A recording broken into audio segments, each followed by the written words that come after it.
All right. Hello. Welcome to another episode of our new podcast series. Today I'm joined with Geoffrey Mark, who I've been working with for a number of years. I think we go back probably at least 5 years or so. Yep. It's my former startup, 3XR. And Jeff was at Crate and Barrel managing all their fun innovation around digital photography. So let me hand it over to you, Jeff, to kick us off. Yeah, thanks for having me, Mike. Excited to be here and talk about all things CGI. Um, yeah, my history is I was the former director of Crate and Barrel and um, director of CGI strategy and operations, and really founded that department and capability out of just an interesting set of needs for photo replacement, and it just blossomed. So for the past 7 years, I had been really working on that department and that discipline. Now I'm kind of moved on. I'm actually working for a company, 3D Cloud, which is doing all kinds of 3D visualizations for many customers. So hopefully leveraging my experience inside the furniture business to that. Excellent. Yeah, I feel like we have kind of a similar background there in that I was at Wayfair in the early days, like leading some innovation and finding that, this transformation from traditional photography workflow where you need to have a location, you need a studio, you need to assemble Yeah. all your products, put it together, get all the lighting just right, take those photos, and then send them off to post production. And that world is fairly limited because you have a limited set of products, you got a budget, you need time and space to do it all, and then you're kind of locked into those results. I think in parallel we both kind of found that through new technology, particularly CGI, the realism has gotten to a point where customers can't really tell the difference. And I remember back at Wayfair, maybe almost 10 years ago at this point, we had a board on the wall. And so when people would come by our part of the company as they were checking out the tour, we'd have that game of, can you guess which one's Yeah. a real photo versus a CGI image? And, unless they were, trained 3D artists, they couldn't usually tell the difference. And that was important to the customer for us. Like, if we could produce imagery, we could do 10 times as much imagery with that workflow versus the photo studio workflow, then that many more products are going to get, a nice lifestyle, inspirational treatment and therefore sell more. Did you guys find a similar, process or experience on your end? Yeah, absolutely. I've done that test before too and loaded the deck where I put all CGI. And so there were photos, so they always would guess wrong, but no, Yeah. I think you know, thinking back, and one trend is obviously, furniture retailers who have their own studio space. Um, there's always going to be a need for more space. There's always going to be a need to avoid storing physical products and moving them through that studio. And so the whole idea of reusable sets that you don't have to break down, and in virtual sets, CGI sets that you don't have to Yeah. break down, props that you don't have to store, so that was really a key. But I think that one of the biggest things with realism was, we were, at the time that we started CGI, the first project that we ever did was creating, you know multiple fabrics on frames for the e-commerce website. And it was a straight on silhouette, what we call, white background, straight on. And we were, honestly, at that time, we were like, we had these thumbnails that said, not photo not available, check your store for details. Oh no. And So you'd so have a color we, option people could buy online, but they couldn't see it. yes, yeah. Yeah. So immediately that started the search, and we had to have photographic quality. It had to hang, those images in CGI had to hang with all the other images that were shot. And so that really was the beginning of our arc of learning how to do CGI.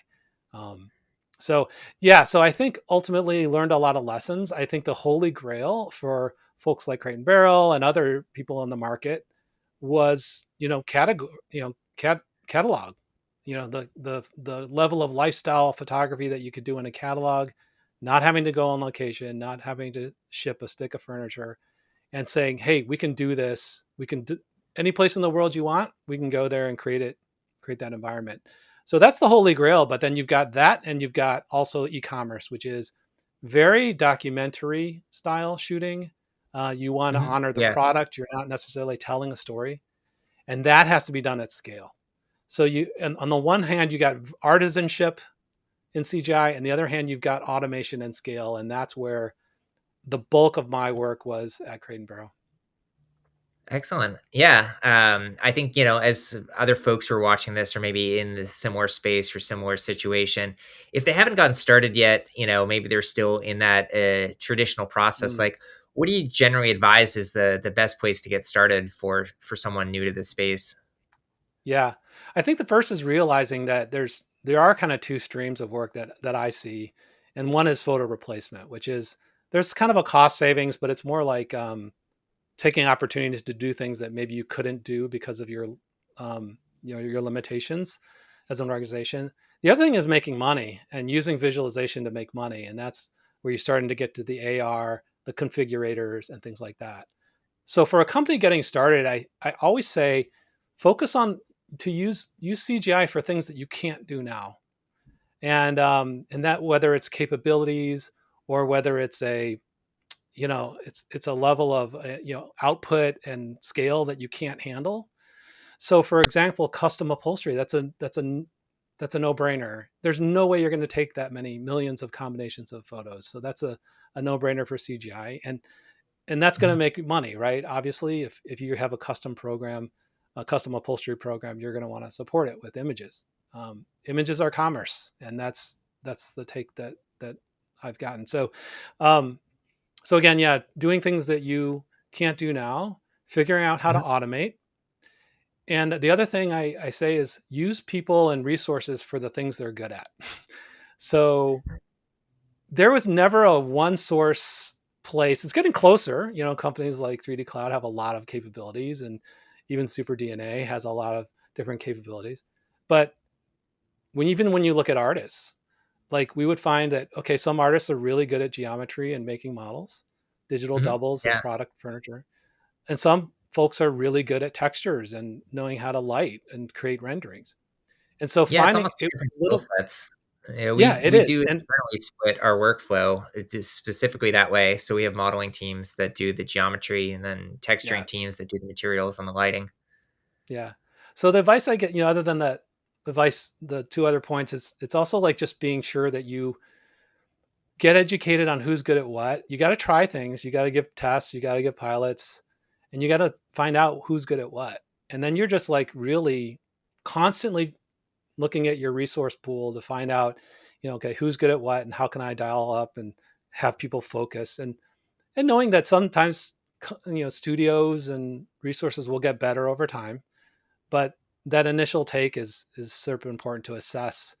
Um, yeah, I think the other thing is just like working with and making sure that one thing that we didn't do so great, but I would advise is really starting out with a DAM and making sure that you have a repository that is performant, secure, cloud based, that you will not have to pay the tax of resources of finding assets, trafficking assets, keeping track of assets. That's a big thing that I Yeah, wish that once we you had scale up more. for sure, and Yeah. if you're not already doing that for your 2D content, and you're still sharing, Google Drive links and Yes. Dropboxes, like to get this content moved around. Once you go into that kind of having a world of being able to search content, tag content, share content, Yeah. export it in different formats, it's really hard to go back. Yeah. You think about a retailer like Crate and Barrel or any furniture retailer creating products, physical products is a whole process of like gathering data and sourcing and talking and exchanging information about how that product is designed and then to get to a physical prototype, right? It's the same thing for 3D. You're creating a digital double. So I always remark the fact that you have this army of people that's creating physical products, but then you have a small little team that's trying to do the same thing for a digital version. Fully And digitally, so yeah. that's another thing. And even tracking data dimensions and like, you've got to provide good data, good dimensions for a modeler to model something accurately.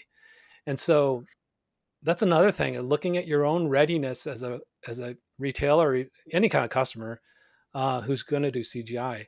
How good are my source materials? Do I have good reference information, good reference photos from every angle? Do I have good dimensions? Do I have shots of the bottoms of things. So if that's Right. And important to a lot of you, time it's pre-production work too, right? Like you're absolutely. building it and Yeah. manufacturing it in parallel to trying to put together the resources to market it.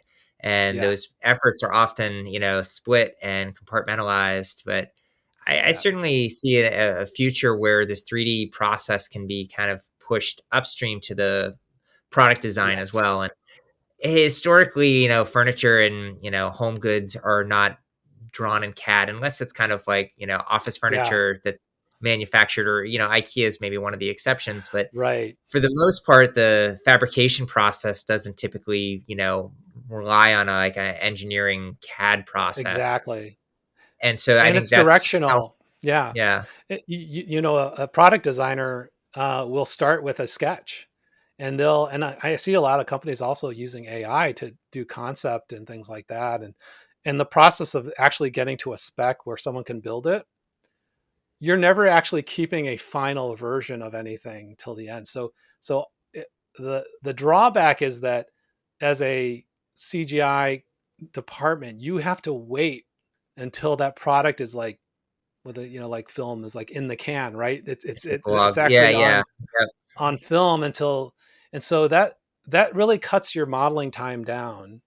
And so trying to figure, that's a wicked problem, trying to figure out how do we get, can we iterate, or is it just, you just got to have an army of people ready to go at the very end where you can like crank out models. And um, so that's a challenge. And then you also have the fact that like the cycles for, I guess, newness, where you want to introduce new product, and um, that's getting even smaller and smaller. So as companies try to react competitively to the product set, oh, we need to have Yeah. that product's pretty It's hot, no so we longer a need something yearly like or that. by No, annual release like how cycle. fast can, Yeah. yeah, how fast can we have this new product? So all of CGI gets squeezed for that. And then, you want to market that well, then you're going to pay an arm and a leg to do, you know, product, lifestyle photography for it. But Yeah, especially if planning the and saying, traditional way, shipping waiting till this product's exactly. physically manufactured, shipping it, getting it on site, and then getting the imagery. At least CGI does afford you that parallel process, so once the manufacturing is locked in and starts,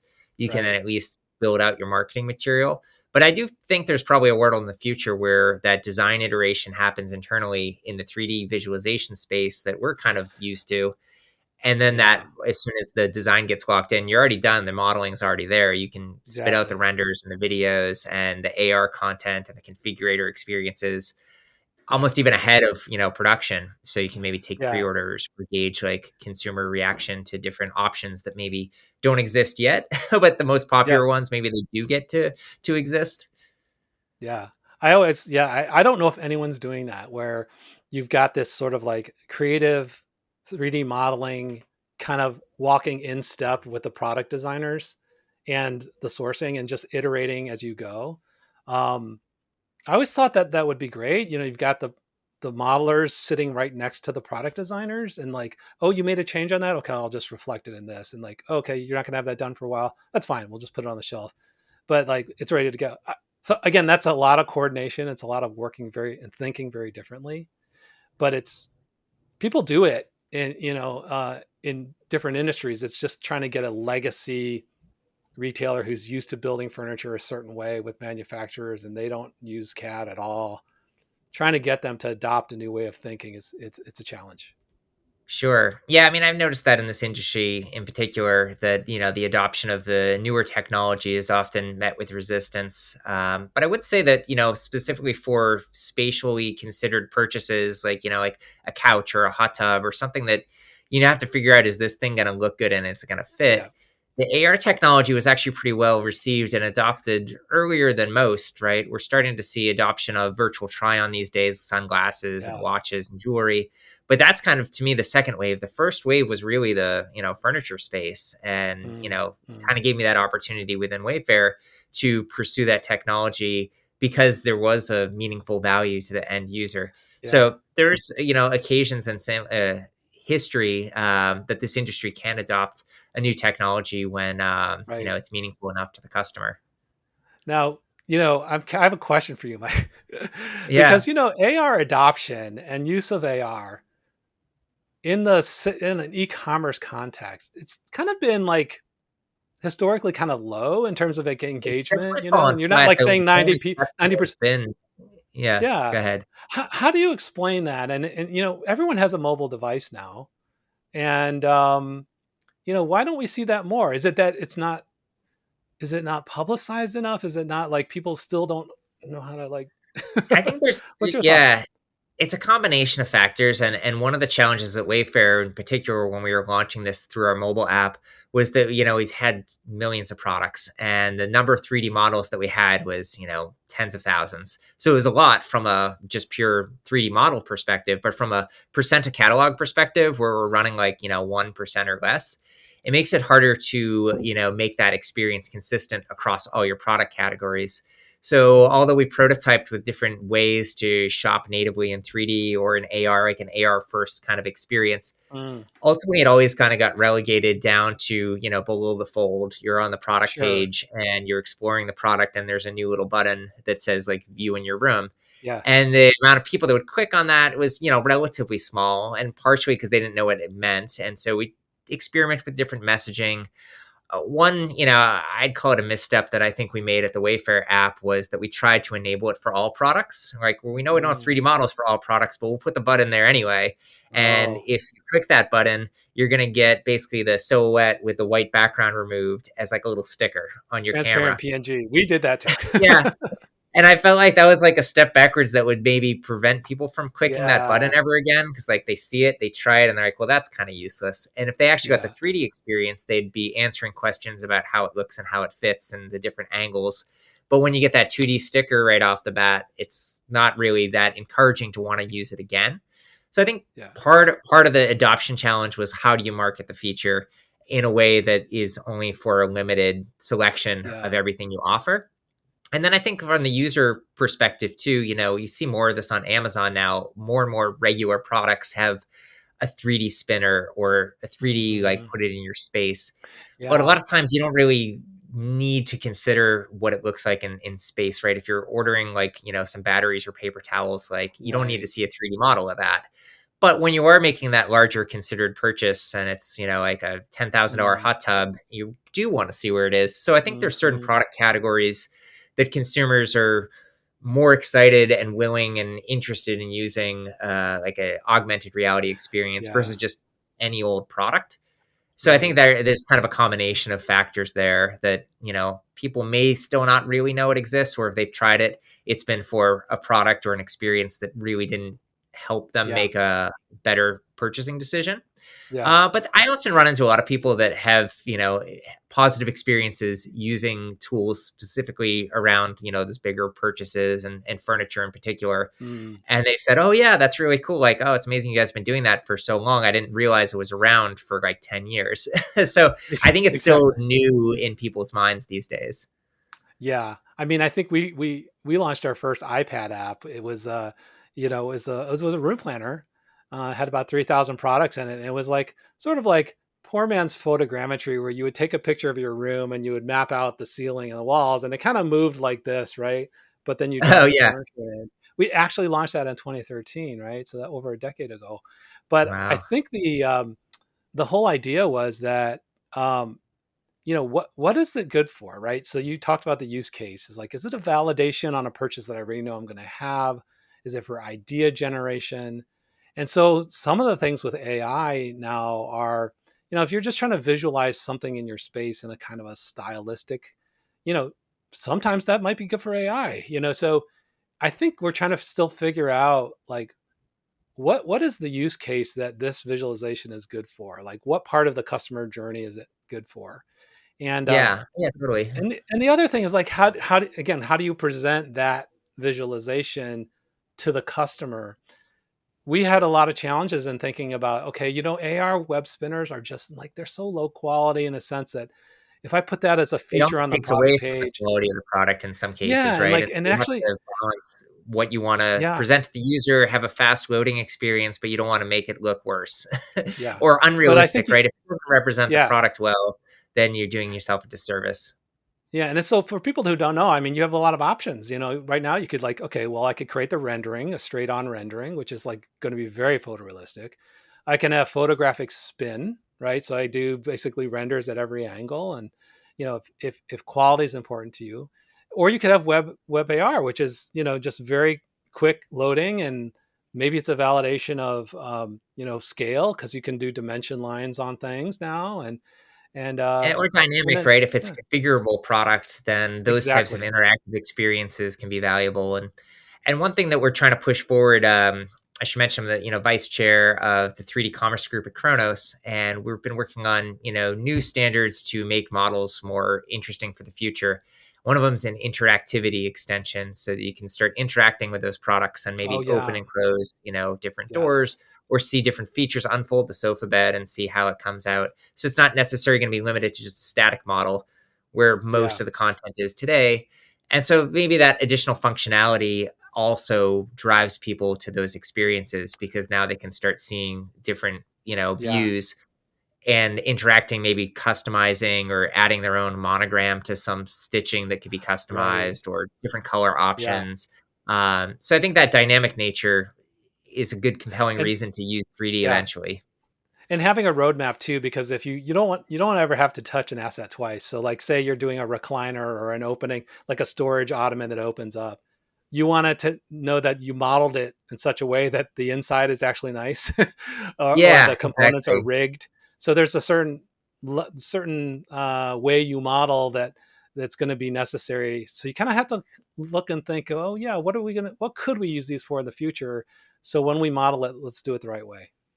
Absolutely. And that's probably, we're getting close on time. So I think that's a good kind of closing topic or message to hit on is, where do you see this going? Like, what's the future look like, in 5 to 10 years for product visualization? Yeah, I think ultimately we're looking at folks trying to save costs and uh, continue to provide inspiration for people in terms of a photographic replacement and just getting those workflows faster, getting the ability to create networks of people who can do that for you reliably. So you don't have to necessarily do an in-house 30, 40 person team. Like how do we create standards for generating that kind of lifestyle? Right now it's really costly, right? So it's still, there's a lot of expense there. It's not always cheaper necessarily than photography, but in some cases I think the other thing is just finding tools that make your workflow easier, right? So um, again, I think there's a definite need in the market for a few things. One is again a trustworthy partner that you can use to QA models. How do I Mhm. if Yeah. I'm doing a Yeah. thousand You models, gotta how do I get ensure through that it they're looking quickly? good. Yeah. Yeah, and then also just how do I get really good scans of materials? How do I make sure that my materials are future proof, my models are future proof? And I think those are where partnerships come in place now, and some are better than others. It was challenging as a retailer starting off. It's daunting because you never have a one stop shop necessarily. You have to find people who are good at and work at it. So I think that companies consolidating, companies like Super DNA, others, 3D Cloud, who are combining a lot of these applications, but also providing those services to get you an organized, almost like ecosystem.